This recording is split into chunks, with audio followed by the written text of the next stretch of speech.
शालेय विद्यार्थ्यांनी मन, मनगट आणि मेंदूचा विकास करण्यासाठी सहाय्यभूत ठरणाऱ्या खेळाद्वारे व्यक्तिमत्व घडवावे. सहाय्यक पोलीस निरीक्षक गायकवाड.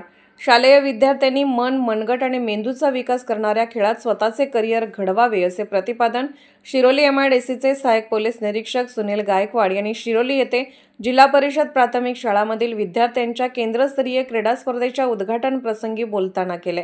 कार्यक्रमाच्या अध्यक्षस्थानी शिक्षण विस्तार अधिकारी पांडुरंग शिलेदार होते. स्पर्धेच्या उद्घाटन मान्यवरांच्या हस्ते क्रीडाज्योत प्रज्वलित करण्यात आले. जिल्हा परिषद अध्यक्ष चषक क्रीडा स्पर्धेअंतर्गत नागाव क्षेत्रातील शिरोली, नागाव, टोप, संभापूर, कासारवाडी येथील जिल्हा परिषद शाळांमधील विद्यार्थ्यांच्या केंद्रस्तरीय क्रीडा स्पर्धा सुरू आहेत.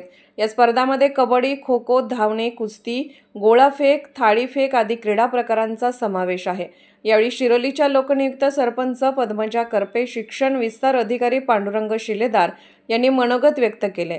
यावेळी केंद्रप्रमुख कृष्णात पाटील, मुख्याध्यापक प्रतापराव शिंदे, प्रकाश लोहार, जनार्दन कुंभार, संदीप कोरवी, गोरखनाथ पाटील, अंजना संगपाळ, रजनी पाटील, अनिता कुंभार, दत्तात्रय गायकवाड, नईम अत्तार, राजश्री जाधव, मारुती पाटील, बाळासो आळतेकर, नईम अत्तार, मलकारी आरगे, भाग्यश्री सोडगे यांच्यासह क्रीडा शिक्षक, संघ व्यवस्थापक, शिक्षक उपस्थित होते. सूत्रसंचालन संजय जाधव यांनी केले.